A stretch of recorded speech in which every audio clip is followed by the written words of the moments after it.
मित्रों, जय श्री राम। मैं ब्रजेश पांडे आज आप सबके लिए मानव विज्ञानचा अधिष्ठान अभ्यासक्रम HUM 101 लेकर के आया हूँ। इस सब्जेक्ट का सिलेबस और इसके क्वेश्चंस, इम्पोर्टेंट क्वेश्चंस मैं सभी आप लोगों के मध्य रखूँगा। आप ध्यानपूर्वक देखिए।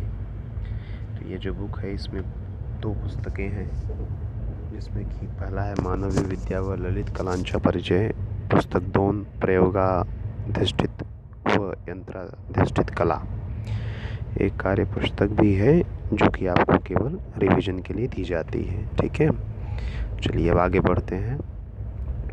ये आपका पहली पुस्तक का डिटेल है, मानव विद्या स्वरूप व्याप्ति।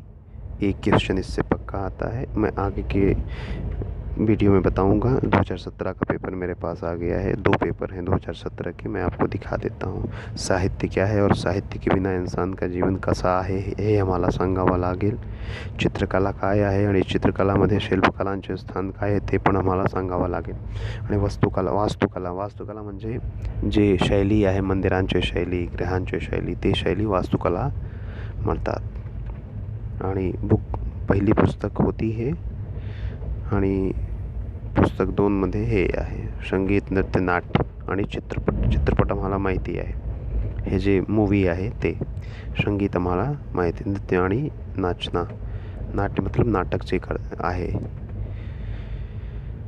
आता मी तुम्हाला 2017चे 2 पेपर, 16 पण आहे आपल्याकडे, 17 पण आहे. तो we will start from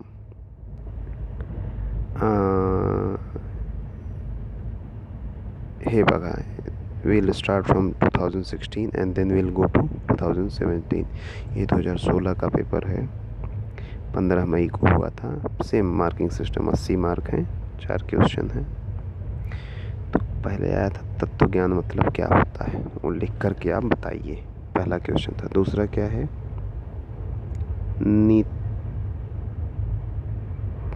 Nitika चे स्वरूप व व्याप्ती स्पष्ट करा. कलाकार म्हणजे काय ते सांगून, कलाकार क्या होता है वो लिखो. आस्वाद म्हणजे काय, ये थोड़ा क्लियर कम है पिक्चर, इसलिए थोड़ा मुझे प्रॉब्लम हो रही पढ़ने में. लोक कला व भक्ति कला थोडक्यात माहिती सांगा. भक्ति कला लिखो, इसीलिए पढ़ के बता रहा हूँ. साहित्यशास्त्राने सांगितलेले अर्थाचे 3 प्रकार. कारणासह लिखो, कारण के सहित 3 प्रकार लिखना है. साहित्यशास्त्र में बताए गए 3 प्रकार बताइए. यमक अलंकार किसे कहते हैं, अलंकार भी इसमें आता है. यमक अलंकार किसे कहते हैं ते सांगून त्यांचे 2 प्रकार उदाहरण सह लिखा. प्रतीक म्हणजे काय, प्रतीक क्या होता है उसके 3 प्रकार लिखो. कोणताही 5 रेषांच्या प्रतीकात्मक अर्थासह आकृतीद्वारे स्पष्ट करा. चित्र म्हणजे काय ते सांगून चित्रानुसार चित्रांचे 2 प्रकार स्पष्ट करा, हे लिहा. अच्छा, ये पिक्चर कम क्लियर है इसलिए मैं बोल रहा हूँ, आप लिख करके ले लीजिएगा. शिल्पांचे विविध प्रकार सांगून कोणत्याही 2 प्रकारचे सविस्तार लिहा. बांधकाम, व्यावसायिक, प्रवर्तक, ये सब मैं शिल्पकला से, वास्तुकला से पढ़ रहा हूँ. प्रवर्तक, ये सब चीज़ें लिखो. बांधकाम, व्यावसायिक, प्रवर्तक. भारतीय संगीताचे प्रमुख 3 प्रकार स्पष्ट करा. कौन कौन संगीत होते हैं वो लिखो. लय म्हणजे काय, लय जो सुरताल होती है ना, ते सांगून त्यांचे 3 प्रकार स्पष्ट करो, वो कर देना. ये 2017 का पेपर. आगे चलते हैं, ये थोड़ा स्पष्ट आया है. लास्ट क्वेश्चन था, नृत्य फलेची 2 अंगे कोणती. नृत्यकला के 2 अंग कौन सी हो बताओ. पाश्चिमात्य नृत्य जो होता है ना आजकल, डांसिंग सिस्टम, उसके बारे में बताने के लिए बोल रहे हैं. कर्नाटकी संगीतावर आधारित नृत्य शैली जोड़ना. कर्नाटक के संगीत पर आधारित नृत्य शैली बताइए. भारताची नाट्यशास्त्रातील 3 नाट्यगृहाचे प्रकार. नाट्यगृह कितने प्रकार के होते हैं वो आपको लिखना है भारतीय नाट्य शैली के हिसाब से. चलिए 2017 का पेपर देखते हैं. मानव विद्या म्हणजे काय, 5 मार्क का क्वेश्चन है, सेम रहेगा 4 क्वेश्चन, वो लिख देना. मानव विद्या से 1 क्वेश्चन पक्का आता है. प्रबोधन युग म्हणजे काय तो लिखो. कलेचे वर्गीकरण कर देना, 5 मान के सांगा. मम्मट एक संगीतज्ञ थे या फिर शास्त्रज्ञ थे, उन्होंने क्या संगीत का प्रयोजन क्या था वो लिखिए उनके हिसाब से। इन अलंकार के बारे में बताओ, इन चीज़ों के बारे में बताओ। अलंकार क्या होता है, प्रतिमा क्या होती है, प्रतीक क्या होती है, मिथम क्या होती है, आकृतिबंध। अब अगला क्वेश्चन है कथावाक्य मंजे का है वो लिखो। चारंगे घोड़ती हुआ अच्छे से लिखो। प्रतिमा मंजे का है, मूर्ति जो होती है ना उसको प्रतिमा कहते हैं। प्रतिमा मंजे कहते सांगून प्रतिमेची विशेषता लिखो। कला निर्मितीसाठी कलावंताजवळ कोणकोणते गुण असायला हवे। कला निर्मिती करने के लिए कलाकार के पास क्या क्या गुण चाहिए आप लिखिए। चित्रांची व्याख्या सांगून रेखाचित्र व रंगचित्रातील फरक, रेखाचित्र व रंगचित्र में अंतर बताइए। शिष्याची व्याख्या सांगून कोणत्याही एका प्रकारची सविस्तर माहिती दें। शिष्य की व्याख्या क्या है, शिष्य किसे कहते हैं और उसकी विशेषता क्या है वो लिखो। ठीक है, ये 2 क्वेश्चन हो गए। आगे के 2 क्वेश्चन देखो।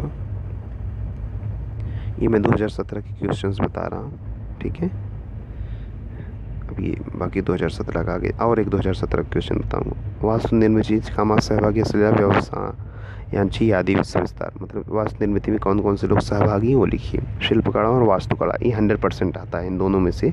शिल्पकला वास्तुकला में 100% एक क्वेश्चन आता है, चाहे अकेले पूछ ले चाहे साथ। वाद्य मंजे मतलब जो बजाया जाता है, जो वादन होता है ना, जैसे ढोल मजीरा हारमोनियम, उसको वाद्य यंत्र कहते हैं। उनके 4 प्रकार लिखो। आवर्तन मंजे का है, जो बजाते हैं, जो म्यूजिक सिस्टम हम लोग साउंड बजाते हैं, तो उसके बाद क्या होता है तेजी जो उसका ये आता है ना रिजल्ट सुनाई देता है वो आवर्तन होता है। उसके लय के लय जो होता है ना उसके 4 घटक कौन से। नृत्य मंजे का है, नाचना क्या है और शरीर ते सांगून शरीराचे मुख्य 6 भाग लिखा। नाचने में शरीर के 6 कौन से भाग हैं जो काम में आते हैं। अगला क्वेश्चन, कोणतेही 5 नाट्य प्रकार, नाटक के कौन से प्रकार हैं 5 वो लिख दो। महाराष्ट्र के लोक नाट्य प्रकाराची यादी करा। महाराष्ट्र में कितने लोक नाटक हैं उसको लिखो। पुढे संक्षिप्त चिन्हाने इनका फुल फॉर्म लिख देना, ALS LS MSCU ECU। चित्रपट भाषा घडविणाऱ्या 5 दिग्दर्शकांची नावे सांगा। बुक में दिया हुआ है देख लेना। कोई भी डायरेक्टर्स के नाम दे दो 5। चित्रपट कथा कशी सांगितली जाते हे स्पष्ट करा, ये आप लिख देना। चलिए 2017 का एक पेपर और देख लेते हैं। वैज्ञानिक पद्धतीमध्ये ये 2017 का है, 27 में। वैज्ञानिक पद्धतीमध्ये दिसून येणारे 5 टप्पे लिखो। वैज्ञानिक पद्धति क्या है, तत्वज्ञान क्या होता है वो लिखो। तत्वज्ञान अच्छा ये चैप्टर में बता दूँ, ये बुक क्या है। मनुष्य के जीवन में एक आपको दोहा बताता हूँ। संगीत साहित्य कला विहीन साक्षात पशु पुच्छ विषाणहीन। बिना संगीत साहित्य के मनुष्य का जीवन बिना पूंछ के पशु के समान है, मतलब हम पशु हैं बिना संगीत साहित्य। तत्वज्ञान क्या है, तो यही इस चैप्टर में इस बुक में सब कुछ यही बताया कि मनुष्य के जीवन में कला और संगीत और साहित्य कितना आवश्यक है। तत्वज्ञान क्या है वो लिखो। तत्वज्ञान अच्छा 5 प्रमुख हो सकता है ना, एक क्वेश्चन ज़्यादा मुझे लग रहा है ये सब ज़्यादा क्वेश्चन है। तत्वज्ञान के बारे में क्वेश्चन आ सकता है। कला म्हणजे काय ये आ सकता है। कलेच्या वर्गीकरणाची मुख्य 5 मानके, किनका आधार पर कले को बांट सकते हो। कलेचे आस्वादक म्हणजे काय, आस्वादक मतलब जो आनंद आता है ना कला से, जैसे संगीत सुन करके आनंद आता है, चित्रकारी देख करके आनंद आता है, वो 3 वर्ग स्पष्ट करना। यमक म्हणजे काय, यमक पता है ना, यमक अलंकार होता है। कनक कनकते सौगुनी मादकता अधिकाय, एक ही शब्द एक से 12 है लेकिन अर्थ उसका अलग हो, उसको यमक कहते हैं। साहित्याचे 5 प्रकार स्पष्ट करा, साहित्य के 5 प्रकार। प्रतीक म्हणजे क्या है, जो ये होती है शिल्पकारी होती है ना, उससे एक प्रश्न है। शिल्पकला से जैसे मूर्तियाँ होती हैं उसको प्रतीक भी हम कह सकते हैं। चित्रांचे कोणतेही 5 प्रकार स्पष्ट करा। शिल्पाचे 5 प्रकार स्पष्ट करा। शिल्प जो होती है ना, वास्तु निर्मिती कामात सहभागी असलेला 5 व्यवसाय। ये देखो क्वेश्चन 2017 में भी आया है, इसमें भी आया है। भारतीय वास्तुकलेच्या इतिहासातील मोहनजोदड़ो, आपको पता है ना मोहनजोदड़ो हड़प्पा इतिहास में पढ़ाया जाता है। ये इधर अभी पाकिस्तान में है, यहीं से सभ्यता का विस्तार हुआ ऐसा मानते हैं। संगीत मन से क्या है वो अपने मन से आप लिख देना। स्वर सप्त का विषयी सारे गामा पध नहीं, यही है स्वर सप्त का, इसके बारे में ज़रा लिख देना विस्तार से। क्वेश्चन नंबर 3 था। चलिए चौथा क्वेश्चन देखते हैं। वाद्य मंजे का एक क्वेश्चन फिर से आएगा। नृत्य मंजे का है, ये भी लिख देना। नाचने को नृत्य कहते हैं, शरीर का भी विकास होता है और संस्कृति का भी। बल्ले या नृत्य प्रकारची ओळखन, एक प्रकार का नृत्य है, इसके बारे में लिख देना। रंगमंची कलेचे 5 घटक स्पष्ट लिहा। वेशभूषा व रंगभूषा यांचे विशेष आपको बता दूं, रंगमंच से एक क्वेश्चन आएगा, शिल्पकला से एक क्वेश्चन आएगा, यमक अलंकार या अनुप्रास अलंकार या ऐसे कोई अलंकार से एक क्वेश्चन आएगा, और आपका जो मूर्ति से आएगा, और बुक के नाम से जो है वो एक क्वेश्चन है, कला क्या है वो आएगा, चित्र क्या है वो आएगा, शिल्पकला क्या है वो आएगा, संगीत क्या है वो क्वेश्चन आएगा। और आपको बता दूं कि एक क्वेश्चन ये आएगा मानव विद्या मंजिका और कला का वर्गीकरण। ये क्वेश्चन बहुत सारे इंपॉर्टेंट हैं। और शिष्य की व्याख्या चित्रपट से क्वेश्चन पक्का आएगा। प्रतिमा मंजिका इस पर ज़रा ध्यान रखिएगा, 75-100 वाक्य में लिख देना। और अगर कोई डाउट हो तो आप मुझे कमेंट करना, मैं आपकी पूरी सहायता करूँगा। अच्छे से पेपर लिखिएगा, पेपर पूरा भरना, कोई क्वेश्चन मत छोड़ना, जो दिमाग से समझे उतना ज़रूर लिख देना, अच्छे से राइटिंग बनाना। बहुत बहुत धन्यवाद। जय श्री राम।